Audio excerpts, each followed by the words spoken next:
welcome back everybody to another episode of, as you can see, RuneScape Dragonwilds.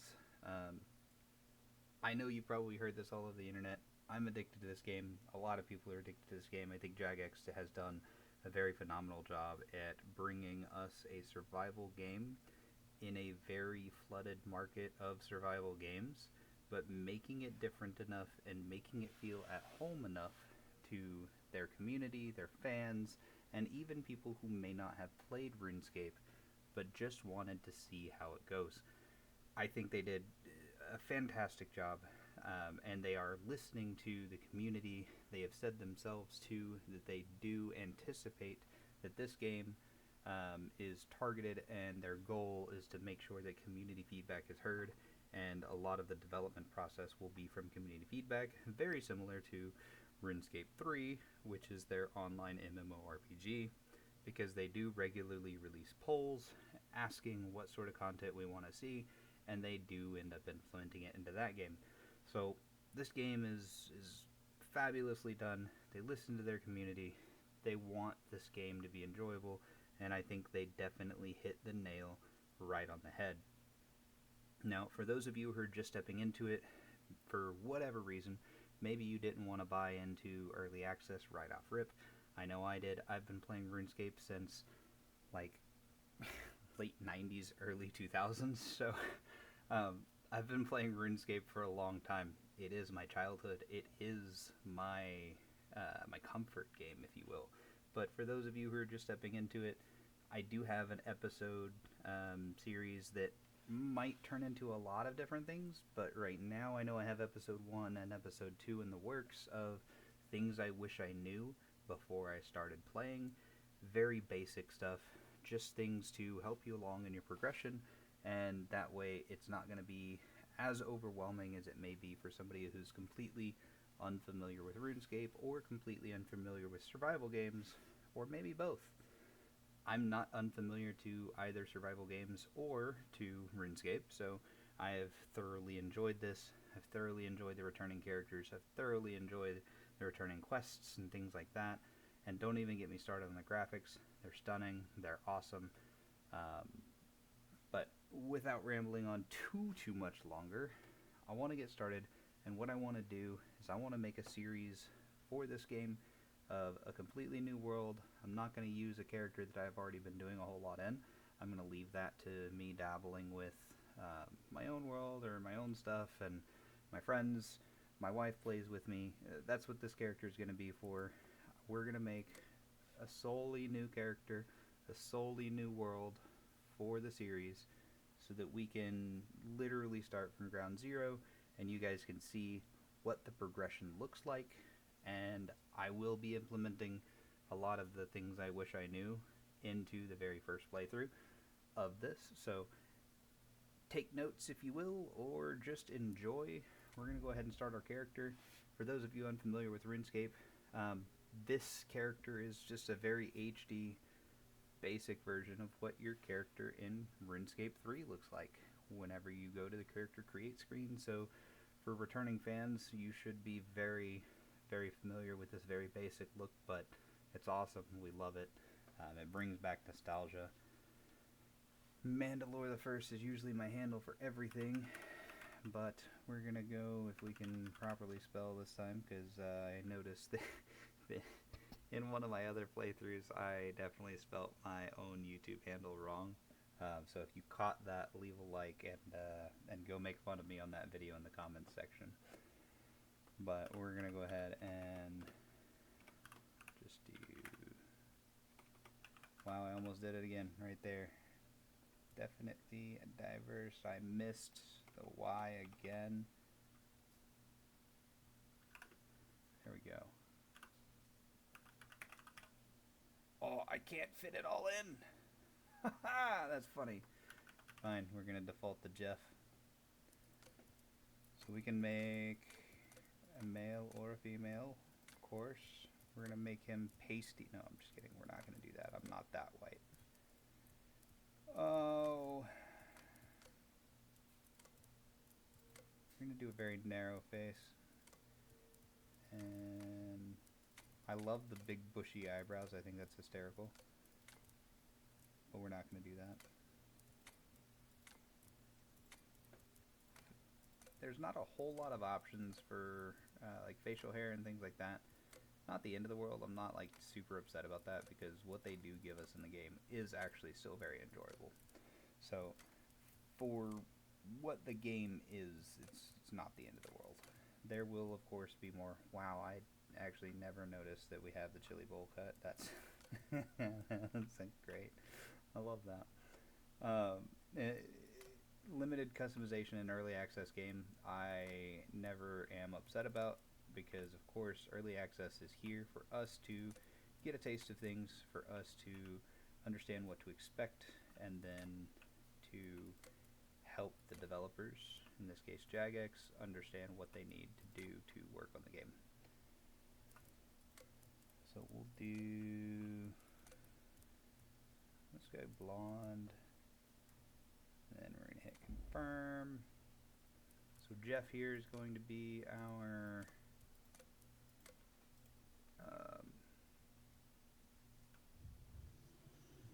I might regret this, but that's okay. Jeff here is going to be our brand new play. We're going to go to create a world, new place sold. Oh. Just so you know, you can change this at any time, so if you decide you want to play with friends later, that is always changeable. Before you log into any world, it's going to give you these questions to start the world.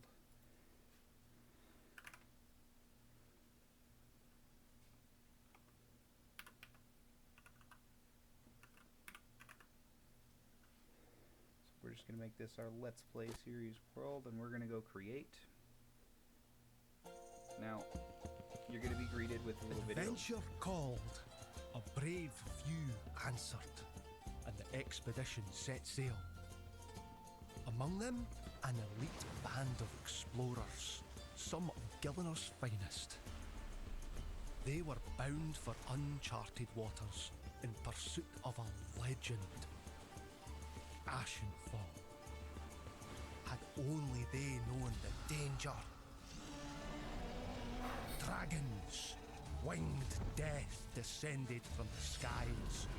Blades were drawn and spells cast, but the dragons rained ruin.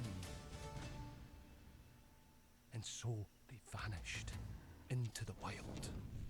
They adapted, endured, wielded magic, sharp as steel, wits keen as arrows, always searching for a way to call for aid. And at last, they found it.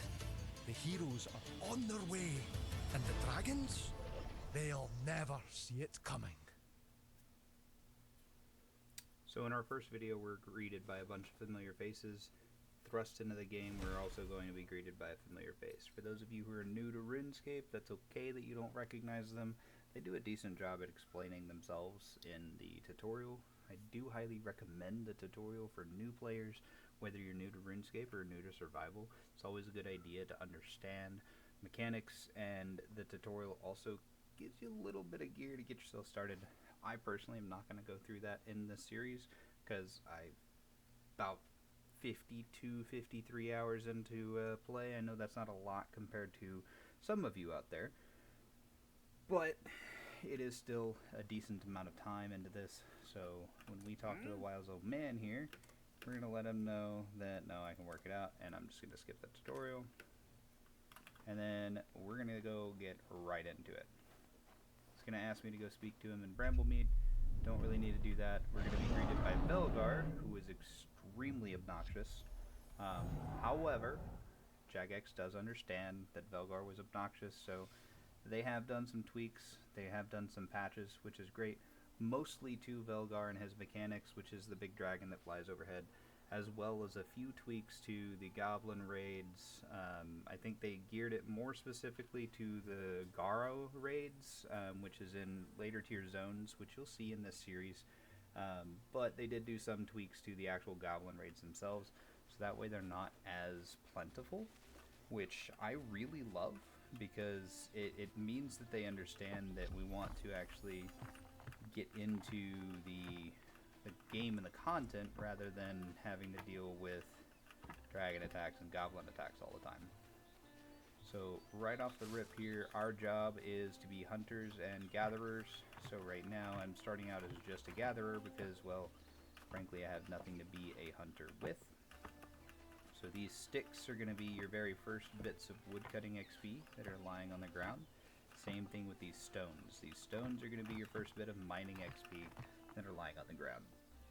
Now, conversely, the berry bush that you just saw me pick will help us get some cooking XP right off a rip. And then I'm going to run over to this water, because food and water are the name of the game. It is a survival game after all, and we're going to do things at the stream.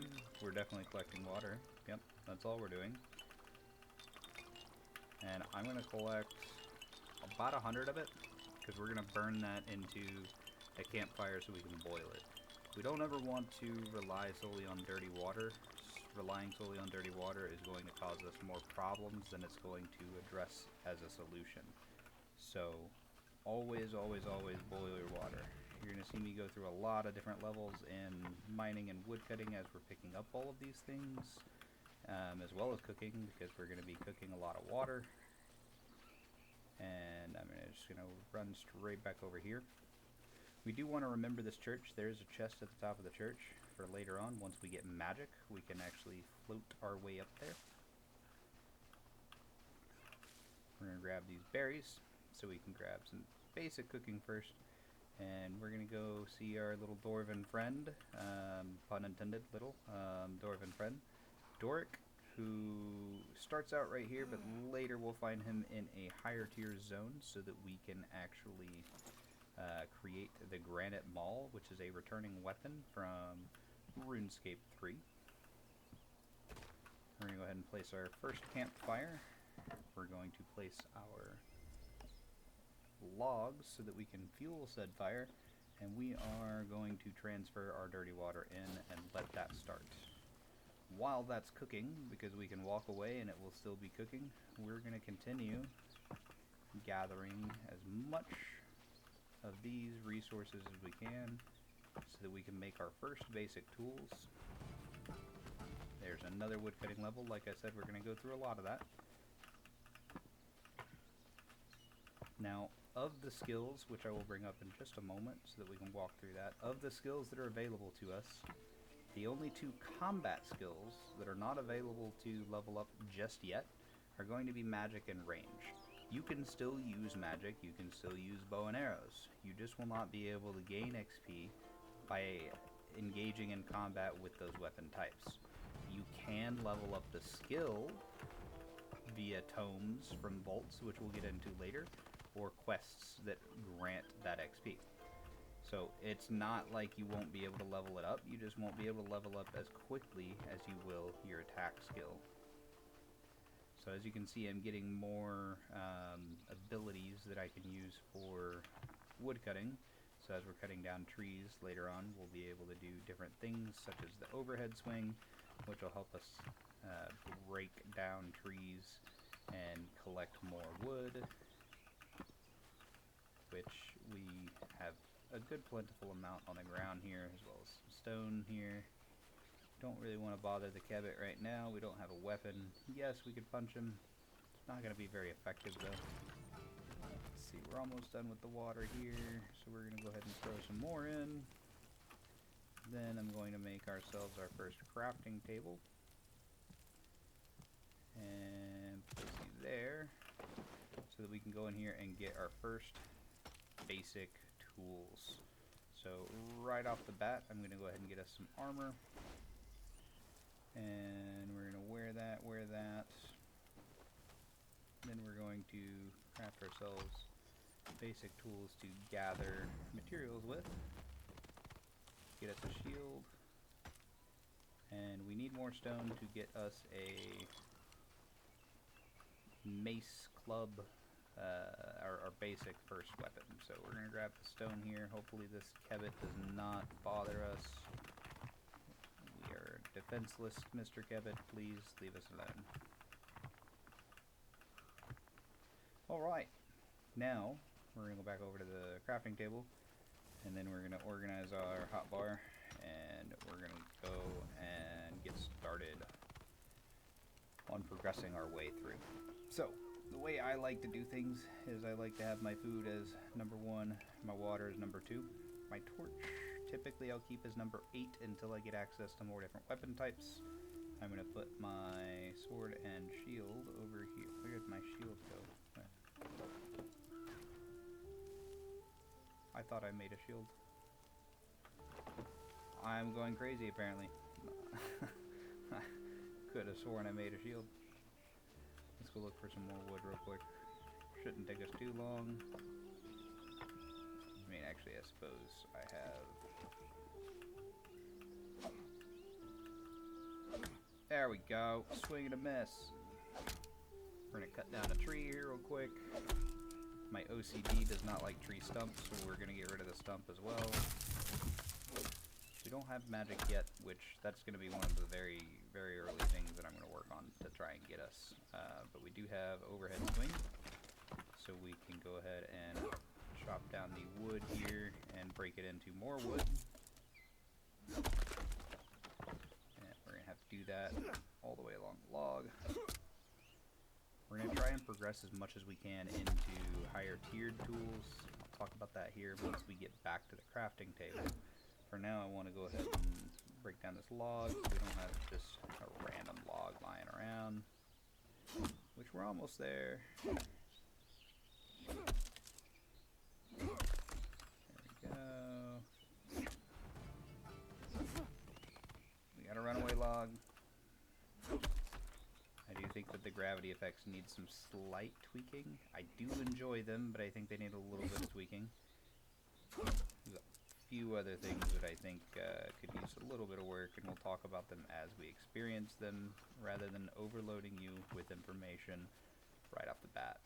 So we're going to grab our other bit of water here, because it should be done. I'm going to go ahead and make sure that my food and water meter are contained. Now, before I continue eating these red berries, this is where I'm going to get into one of the things that you will see in the episode of Things I Wish I Knew. Red berries are a great source of food. What they don't even tell you in the tutorial, though, is that you can actually go ahead and plop those into a fire. It's a 2-to-1 ratio, just like most cooking things are, but it'll give you dried red berries.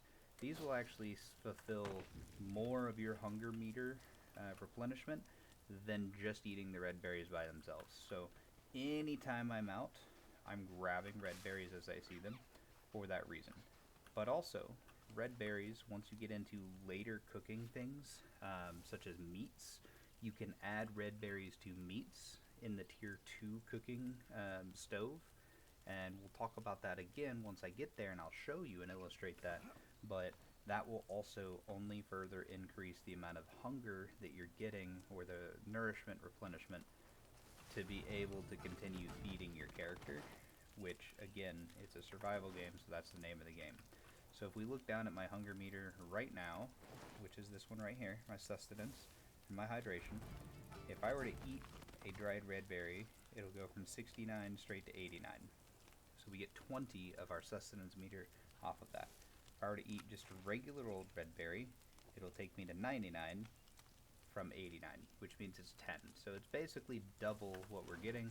So the 2-to-1 ratio actually works itself out to even out, and just have less reason to click more times to get your sustenance meter up. So we're going to go back to crafting our shield here. And we're going to go there. Now, I usually reserve that number 3 slot for a bow. That's what happened. I made an extra pickaxe because I'm apparently not paying too close attention to what I'm doing.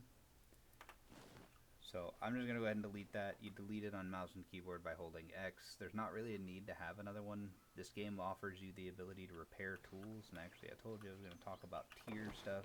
I'll talk about repairing here too. So if we look at any item that we can craft, whether it be the stone logging axe, the stone club, the armor, whatever, it's actually this armor, because it's pre-order, or rather early access stuff, it's not going to tell you. But this, for example, the wooden shield, you can see that this is a tier 1 item. This is important to understand because the way the mechanics and the gameplay loop of this works is that you're always going to want to be chasing that next tier of gear.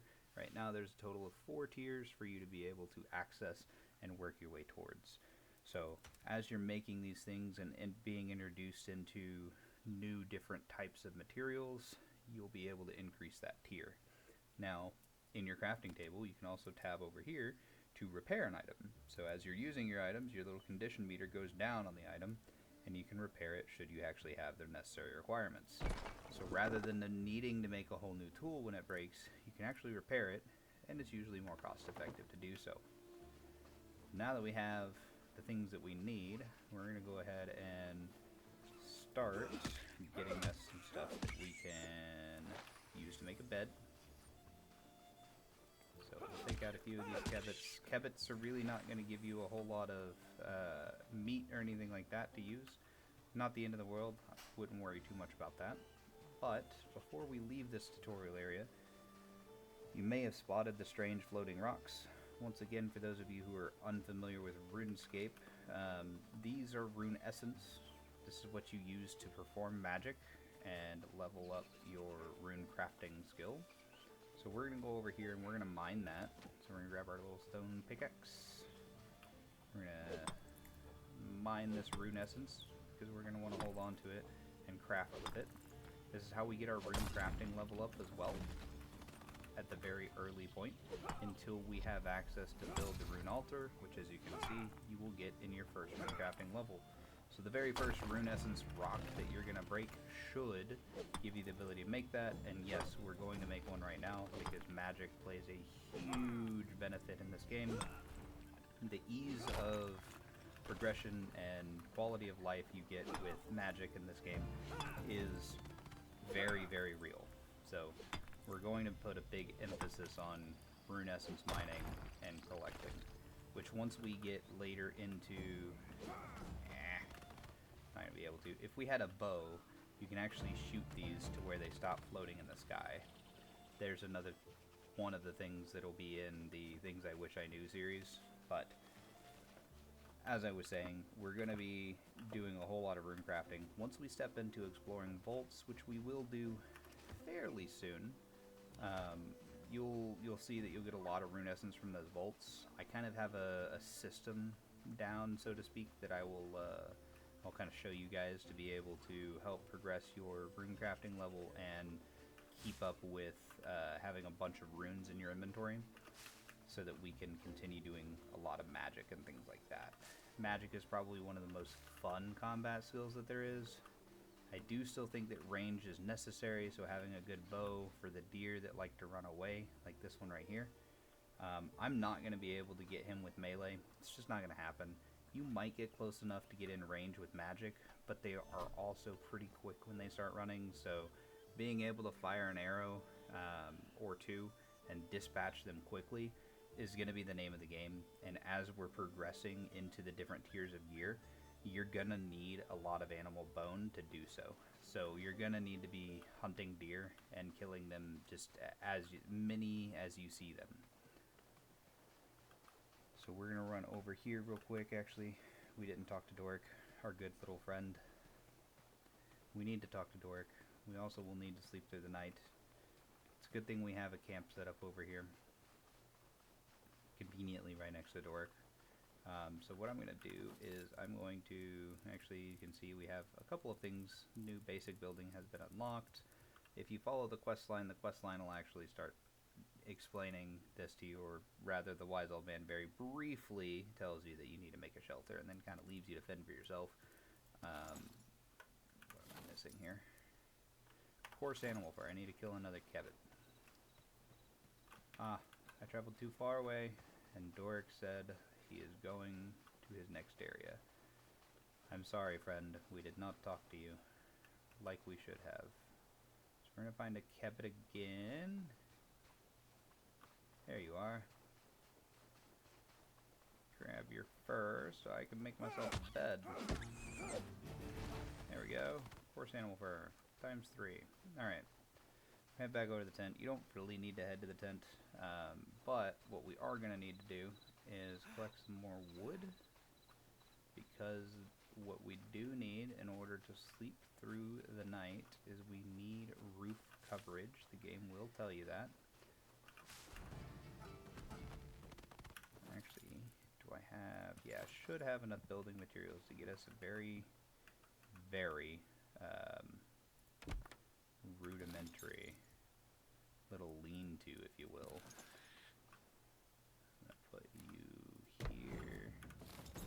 I'm gonna go 45-degree roof.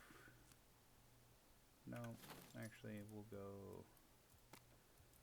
still make it look a little pretty. I can't make it look pretty. Fine, whatever. So we're just gonna do that. Can I still do this? Okay, I can still do this. There we go. I should be able to do a flooring. I can. That's great. I'm gonna do that. And then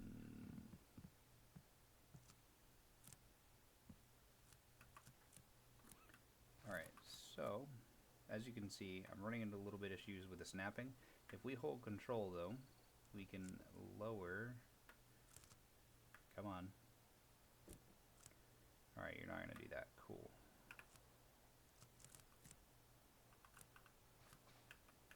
There we go. I pressed Y to cycle the snapping mode. It's not necessary. Oh, there we go. We can do advanced snapping or basic snapping or no snapping.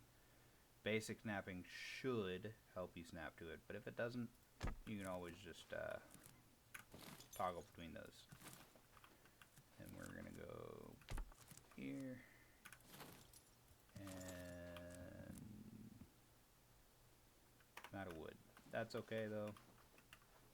What world have we done here? Excuse me, but I don't need you like that. There we go. We're gonna go horse bed. Don't have wood. That's fine. So we'll just do you that. And then place our bed here so that we can... game. Look at that. It's going to be daytime soon anyways. We should just need roof covering for the bed. But apparently we're too exposed. So we'll need some walls for that. But with it being daytime soon anyways, not worried about it. Because we're going to build an actual good looking house. But for the sake of the video, to illustrate, do that. Go grab some more wood. I don't have spells yet, so that makes this more annoying than it should be. I don't want to necessarily fell another tree because then I'll be going in and chopping that down, and that's going to take more time. Sure, I could fast forward through it, but trying to keep this as real time as possible for you guys, just so that you get kind of the feel of the early game. I'll be editing a ton of other videos for you guys. Like I said, this has definitely captured my new addiction. My Sims 4 playthrough isn't doing too hot, so I think that this is going to replace that. This is a new game. There's a bigger following. Hopefully we can get some more viewership of this game, and that way you guys actually might have something you enjoy a little more. So I've done that, and now we're going to sleep through what's left of the night. You gotta claim a bed in order to sleep in it, which is cool for multiplayer purposes, of course. I don't necessarily need a wall or anything like that, so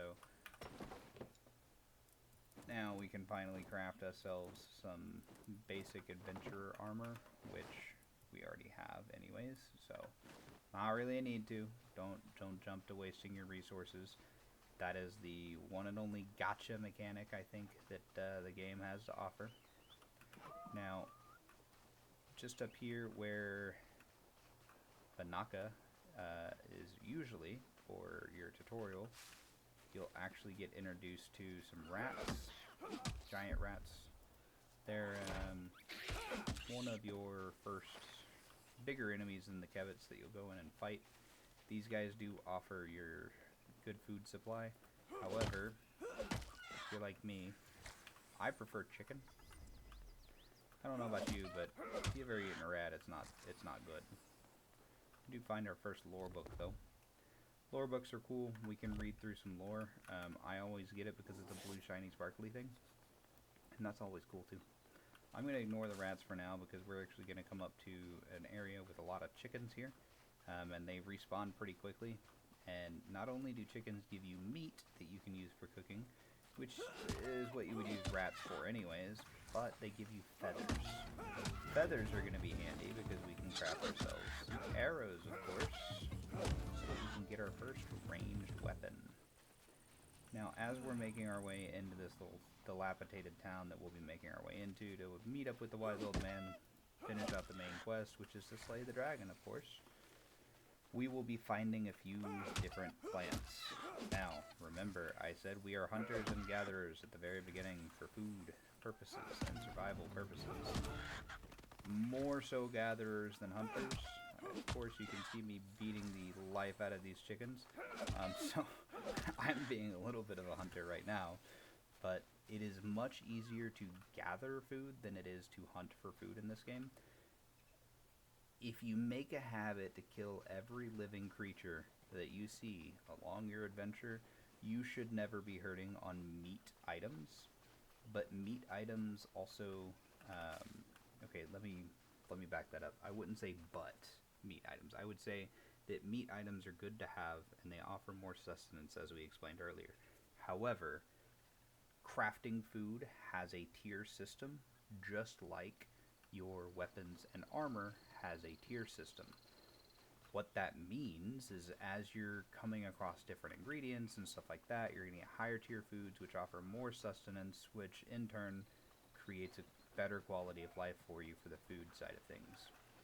So yes, we want to gather ingredients, yes, we want to gather as much meat as we possibly can and start cooking all of that.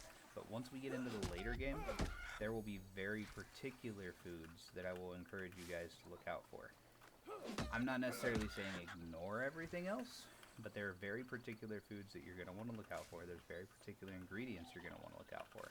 And I find myself in later game prioritizing those and only those. Everything else is really just an inventory hog or not necessarily a waste of XP, but just not something you're going to want to be cluttering yourself up with. Because you do have a weight limit to think about. While we're on that subject, before I engage this goblin over here, this is our weight bar. Once we hit closer to this, you'll notice that gradually your character becomes slower. When you have hit your maximum capacity of weight that you can carry, you will not be able to sprint. You will not be able to jump. It will be very difficult for you to do just about anything in the game. So inventory management is very important. If we look at my inventory right now, what does inventory management look like in a game like this? Well, first and foremost, I did just pick the flax and the cabbage because these are ingredients that we're going to need very soon. So I'm not worried about having those in my inventory.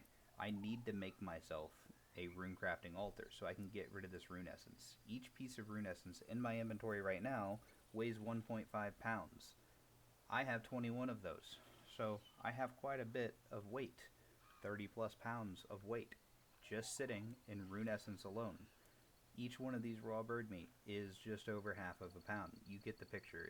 It adds up very quickly. So we want to reduce what we're carrying on our person so that we can then carry more in our adventures as we're finding more important materials and things. These red berries, if you remember, you can do a 2-to-1 ratio to get yourself better food anyways. Yes, the red berries weigh less on their own than they do as dried red berries, but you get better food sustenance out of dried red berries. Also, dried red berries can be put into water, or rather regular red berries can be put into water for better hydration purposes too. So that's always something to keep in mind. Logs, you always want to keep a little bit of them on you. Same thing with stone, but I wouldn't go overboard. It stacks up to 50, and sorry, stone stacks to 50. I believe logs stack to 20, if I'm not mistaken. But either which way, that is a lot of weight to carry on you. I wouldn't carry a max stack of each on you at any time because weight is crucial. But I would still keep a little bit of them on you because if you're out adventuring, you need to make a quick campfire or something like that. You want to have those resources available to you. We're going to go ahead and take care of this goblin. We're going to grab a potato and flax. He dropped another item that we want to talk about here. I lied to you. He didn't drop his... Yeah, there we go. Goblin packs. Open these every time you get them because they weigh, and they also give you rune essence as a guaranteed drop, as well as some runes, which will be beneficial to keep on us for magic purposes. So while we're in this little town here, we're going to grab ourselves a bunch of flax, potatoes, cabbages, red berries. Just grab every time you see red berries. It doesn't matter where you are, it doesn't matter when it is, just grab red berries all the time. You're gonna thank me later for it. Right now, I'm going to grab as much flax, I'm going to grab as much potatoes, I'm going to grab as much cabbage as I can, because we're going to want to cook that raw bird meat that we just got earlier. We're going to take care of those goblins. I'm going to grab another goblin pack. I ran out of stamina. Going to grab me some more stamina off him.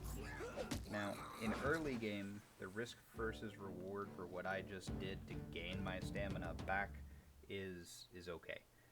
Later game, for higher tiered enemies, you want to time a parry rather than knocking yourself down. What I did here, and I'll have to go back and I'll do a little picture-in-picture if I can for you guys, but what I did here was I deliberately just did a standard block so that the enemy broke my block. But because I have an attack level skill, let me see if I can find it, because it should tell us. There we go. Actually, no, this is just your standard parry. So your standard parry will help break their shield. And I guess this is just a silent buff that it gives you. It is. Okay, so it's a silent buff that it gives you, and it's not really going to explain that, but I will explain it to you here, because it is a real mechanic that you will almost always miss. But if you allow an enemy to break your shield, you notice that my stamina went from 0 and immediately started regenning. The reason that in early game it's okay to do that is because that goblin grunt's not really going to do enough damage to me to put me at a deficit. But as you get into higher tiered enemies, they're going to do enough damage to you that while you're in that little stun animation and your stamina comes back, it's going to hurt. So in the case like that, you want to make sure you're timing your parry so that it breaks their guard rather than breaking your guard, because your stamina has to regen and then your character has to get back up and into the fight. I wouldn't worry about that in later enemies and things like that. I would strictly be timing your parries so that you can break the enemy's guard. In these chests, you're going to notice that you get plans to build things. Vestiges are armor items or special items, rather, that you can then craft later on in like a crafting table or something like that. So we're going to go ahead and learn the ability to craft that, which gives me the bag of noggin. And then I'm also going to learn the wooden barrel pile for, of course, decoration purposes. You can learn the plans directly from the chest. You do not have to put it in your inventory. In fact, I encourage you not to.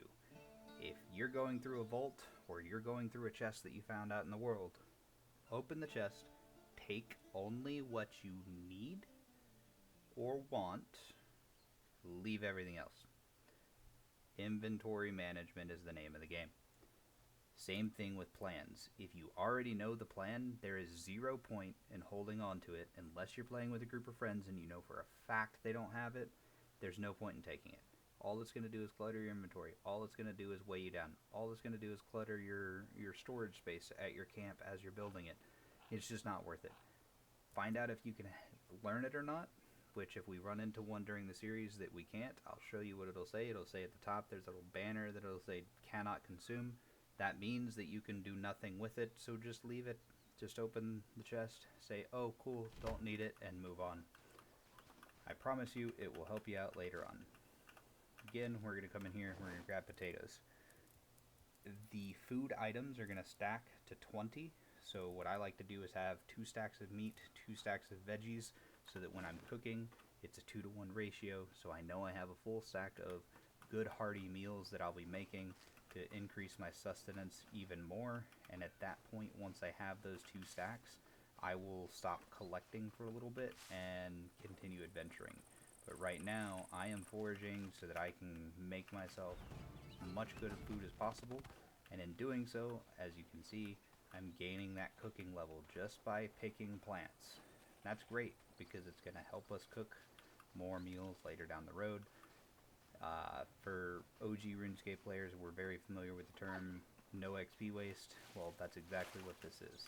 We are gathering until we get 20, and that is not wasting XP because we're gaining small amounts of XP. We'll gain larger amounts once we actually start cooking. So we're just going to keep running around here. We're going to kill some kebits here and there if we need to.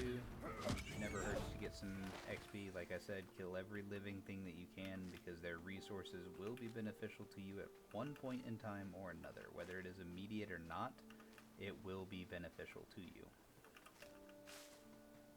I'm going to almost be stocked up on cabbages, and then I've got to focus on potatoes.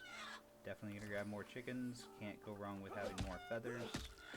In my solo character slash friends character that I play, I actually have run into a feather shortage, so never hurts to have more feathers.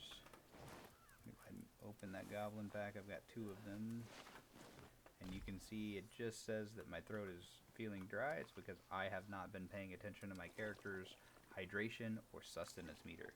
Big no-no in this game. Always pay attention to that. Over time, you can have negative effects happen from dehydration or starvation. The surroundings of your screen will go black. You can start dying from both of these things. And then, of course, you'll have to go get your gear again.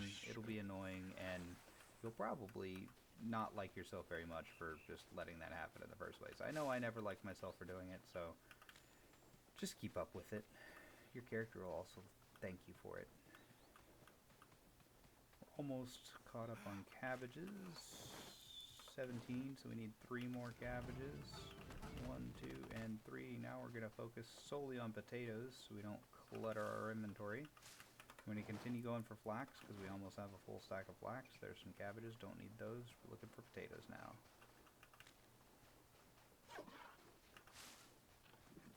I'm not going to be able to catch up to him. Would have been nice, but not going to happen. So 17 potatoes, we need 3 more. There's another flax. Red berries always. There's a ton of cabbages here. We probably could have had 2 stacks of cabbages at this point, but we made our choice. We're going to stick with it. We're going to get more chickens though. Okay. We're running out of stamina just fighting a chicken.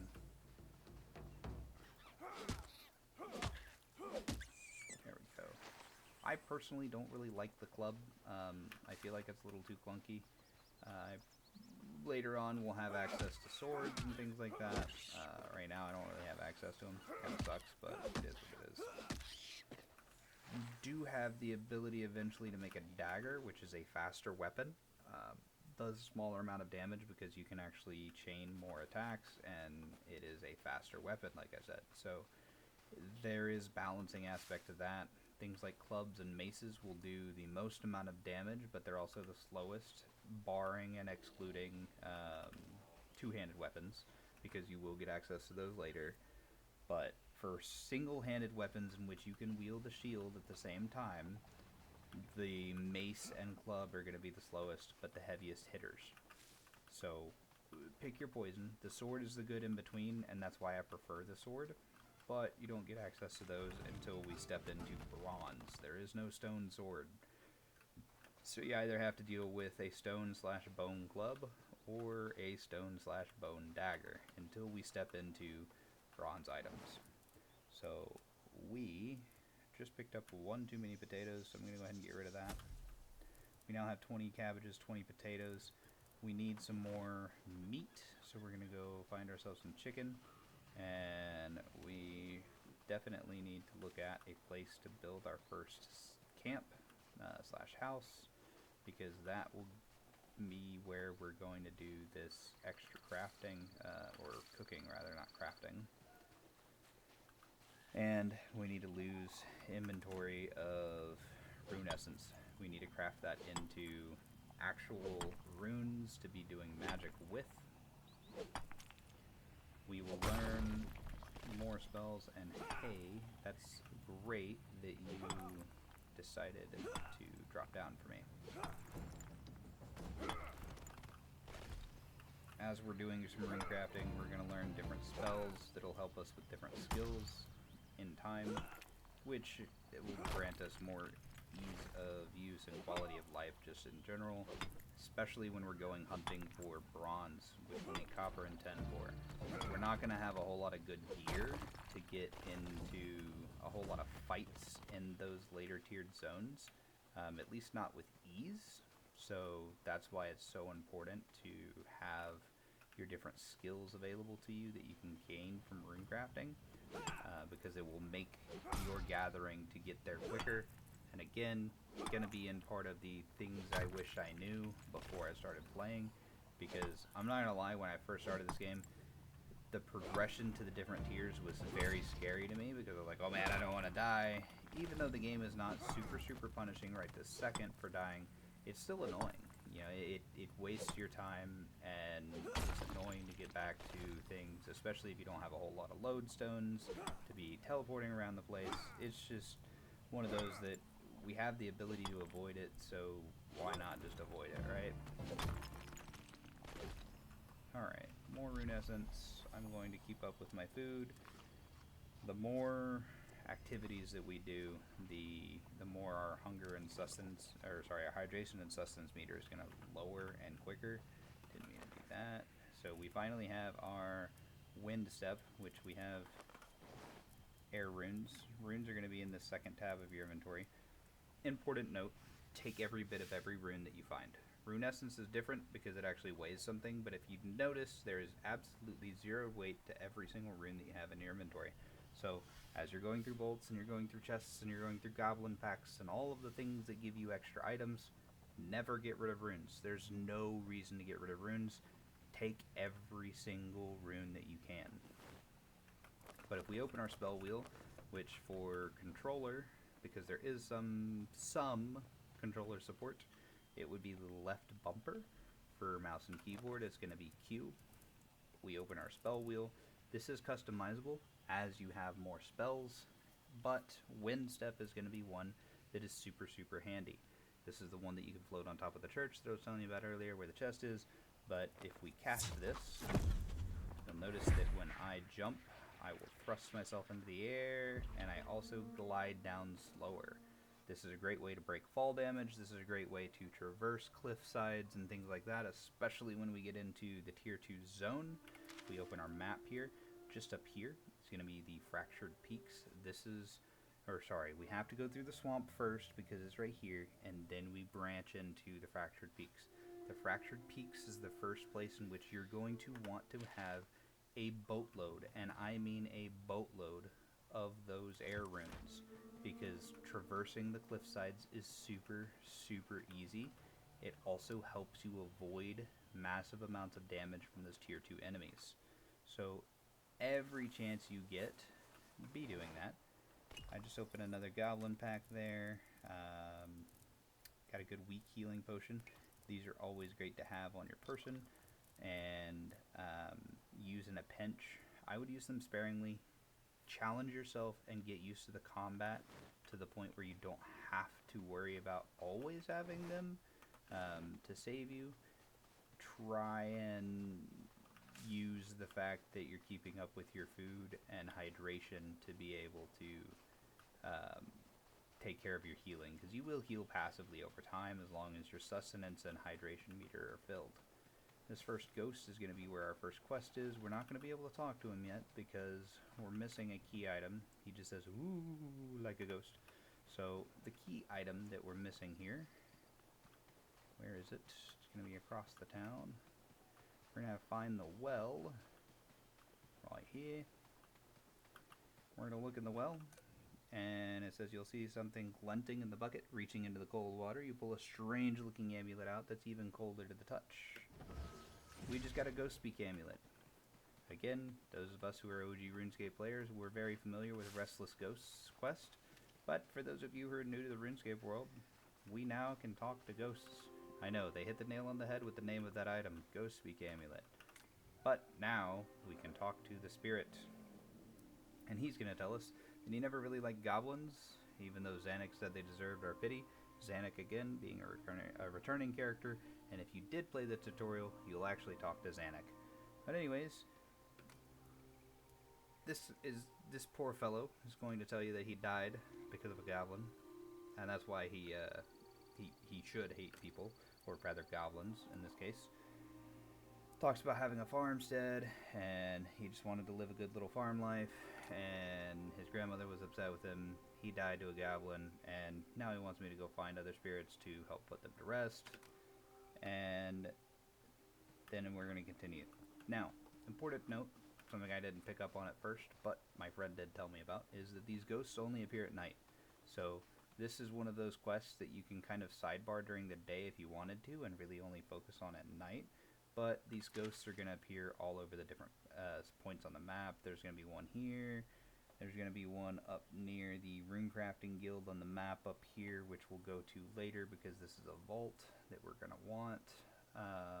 There's a vault right down south here that we're actually probably going to take on very soon too. If I'm not mistaken, somewhere on the cliffside here, there's a cave and there will be a ghost there too.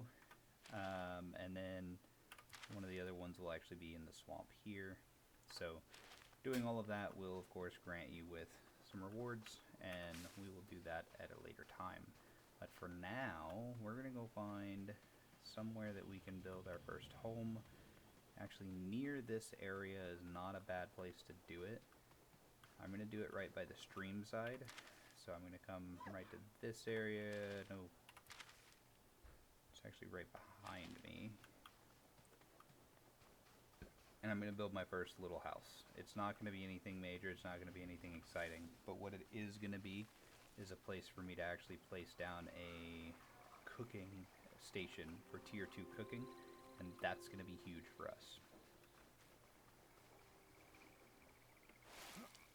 I don't quite have as much wood as I would like to have to be able to start building, so we're going to fix that.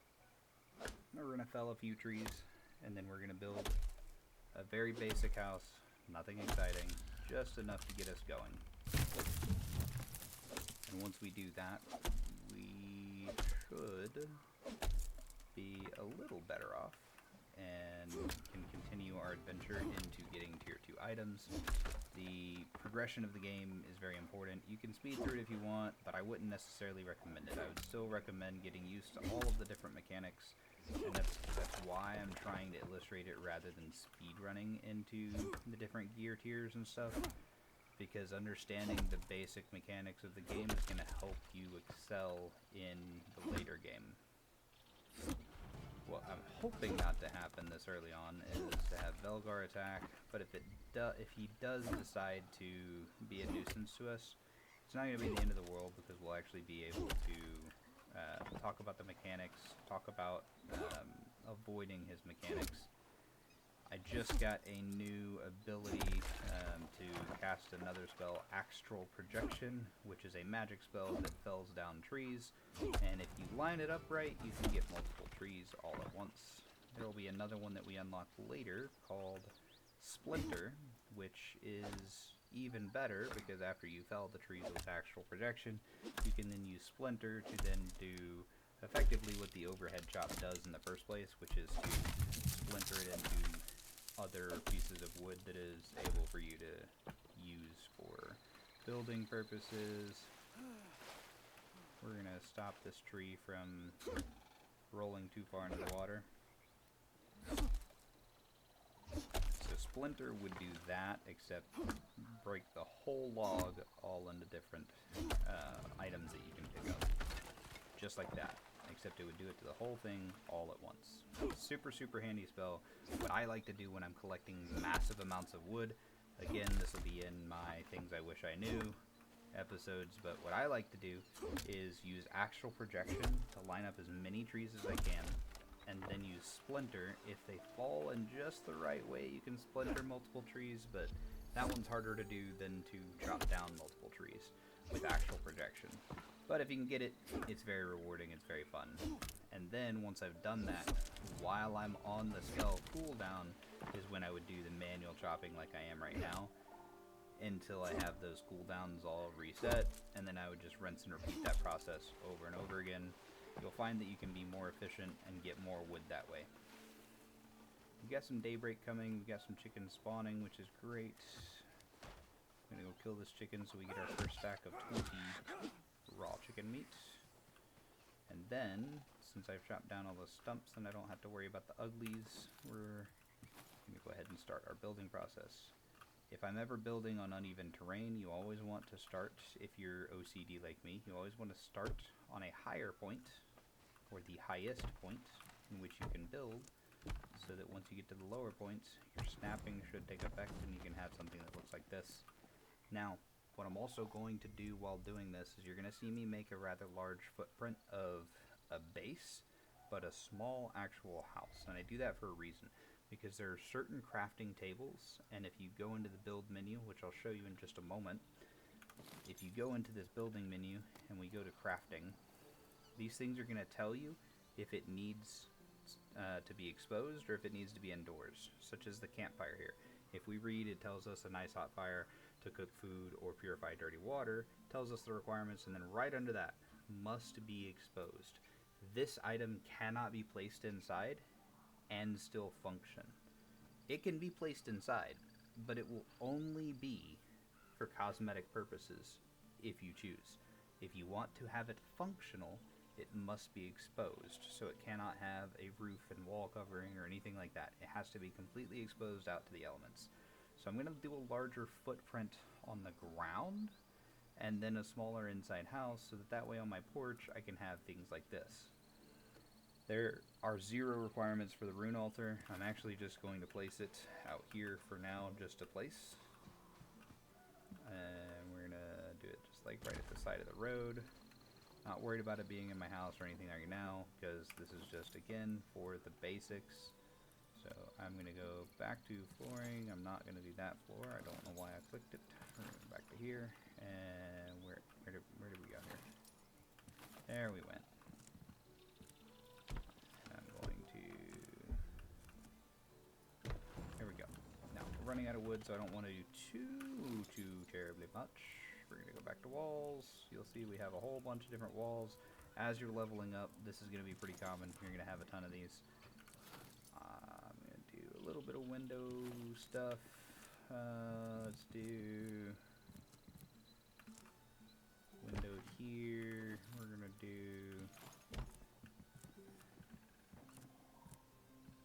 standard walls here.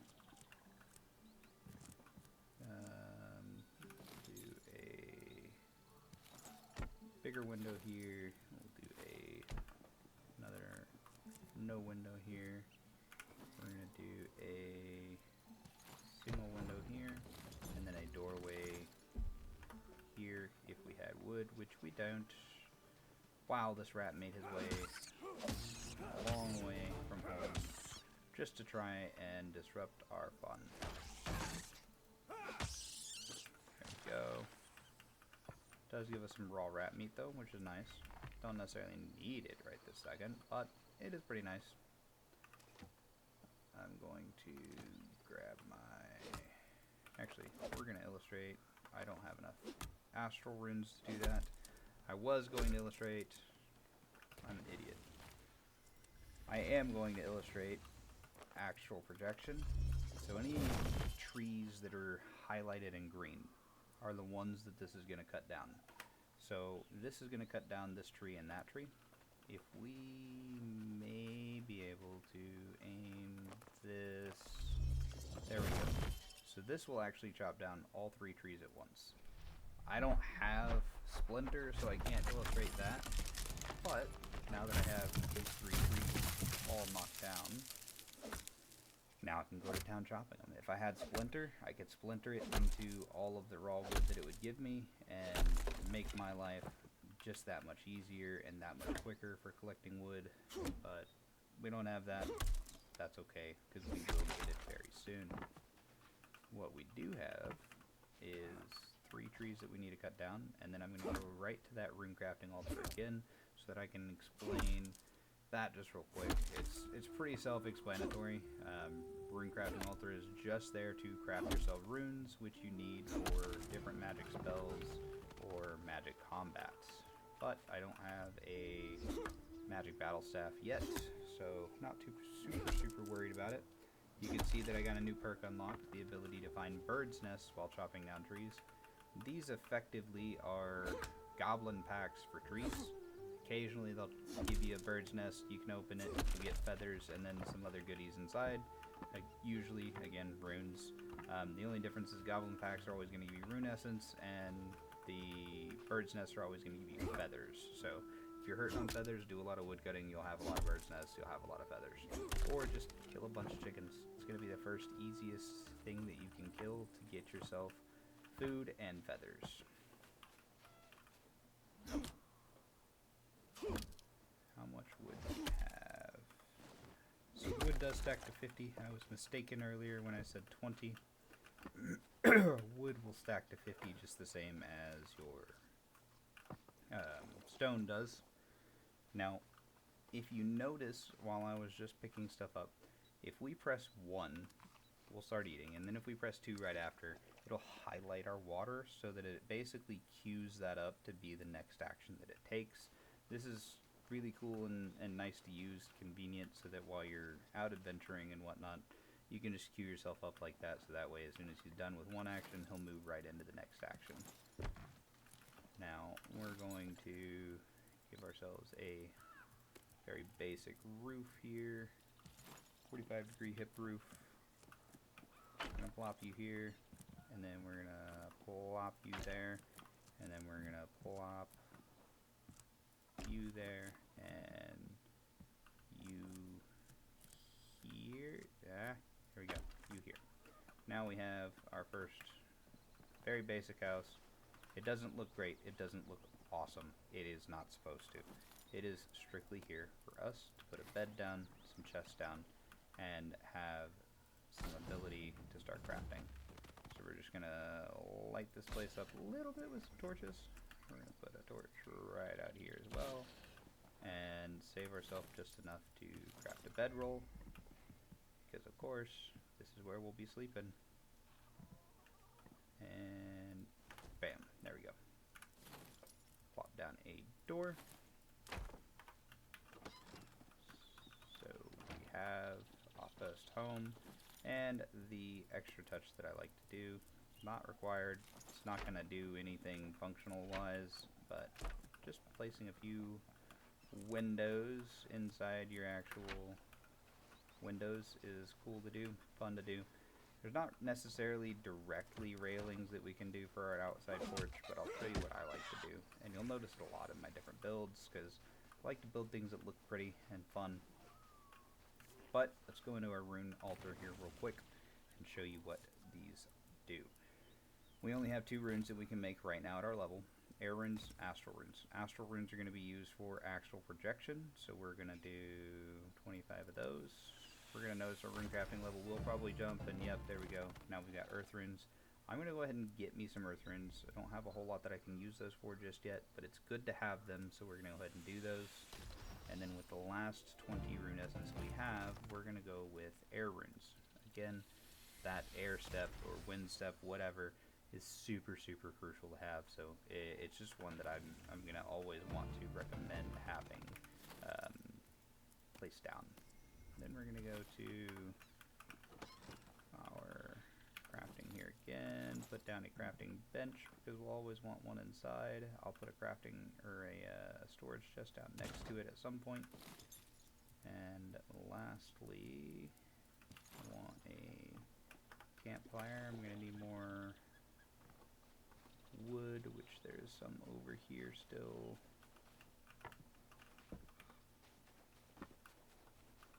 Alright, so that should be enough to give me a campfire that has to be exposed, so we're gonna place it right here on our front porch. And we'll just put it out on the corner like that. Don't have any wood to fuel it. We have one log. That's okay. We'll get some more later. But for now, I'm going to end out our first episode here.